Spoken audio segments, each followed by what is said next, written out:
তোমালোকে সময়ত কৰিবা আজি যিখিনি তোমালোকক পঢ়িবলৈ আছে সেইখিনি নাভাবিবা যে মই এইখিনি কালিলৈ কৰিম কালিলৈ পঢ়িম আজি যিখিনি লিখিবলগীয়া আছে পেলাই নথবা কালিলৈ লিখিম বুলি সময়ৰ কাম সময়ত কৰি যাবা এই বৃহৎ মই এটা ৰতন টাটা ডাঙৰীয়াৰ মই এটা অকণমান সৰু কথা এটা ক'বলৈ যাওঁ ৰতন টাটাৰ নাম তোমালোকে শুনিছা চাগে নিশ্চয় এই বৃহৎ সাম্ৰাজ্য ব্যৱসায় সাম্ৰাজ্য পৃথিৱীৰ ভিতৰত বৃহৎ সাম্ৰাজ্য বুলি ক'ব পাৰি ব্যৱসায় তেওঁ এজন সাংবাদিক এজনে তেওঁ সুধিছিলে আজতকৰ এজন সাংবাদিক আজতক তোমালোকে চোৱা চাগে নিশ্চয় তেওঁ এটা ইণ্টাৰভিউ লৈছিলে যে আপুনি এই যে বৃহৎ এখন সাম্ৰাজ্য আপুনি ব্যৱসায় চলাই আছে আপুনি কেনেকৈ চলাই আছে তেতিয়া তেওঁ এটাই কথা কৈছিল যে মই এটাই চিন্তা কৰোঁ যে মই ঘৰত যাম আৰু মই সোনকালে গৈ শুবগৈ লাগিব তাৰমানে ইয়াৰ অৰ্থ এইটোৱেই প্ৰত্যেকটো কাম প্ৰত্যেকটো চাৰিআলি পৰিচালনা সমিতিৰ লগতে নিকেতনৰ সমূহ পৰিয়ালবৰ্গ ছাত্ৰ ছাত্ৰী অভিভাৱক আৰু আমি ষ্টাফে মিলি আজি নৱবৰ্ষৰ প্ৰথম দিনা আমি বেলেগ ধৰণৰ মানুহবিলাকে মন্দিৰ বা বিভিন্ন নামঘৰলৈ যায় আমিও এটা ব্যতিক্ৰমভাৱে আমি চিন্তা কৰিলোঁ যে যিসকল ব্যক্তি নেকি দেশখনৰ সুৰক্ষাৰ বাবে সদায় দিনে ৰাতিয়ে ৰাস্তাই পদূলিয়ে নিয়োজিত হৈ থাকে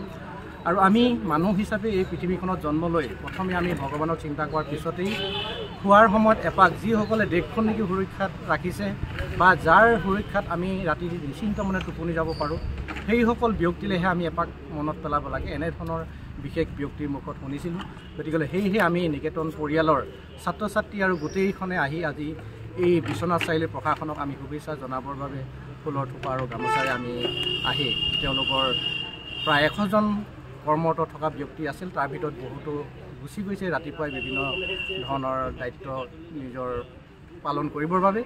কিন্তু তাৰ ভিতৰতো আমি 50-60জন ব্যক্তিক আমি লগ পাই নিকেতনৰ পৰিয়ালে আচাৰ্যই পৰিচালনাৰ সমিতিয়ে তেওঁলোকক শুভেচ্ছা জ্ঞাপন কৰিছোঁ যাতে আমাৰ মৰমে তেওঁলোকৰ দায়বদ্ধতাৰে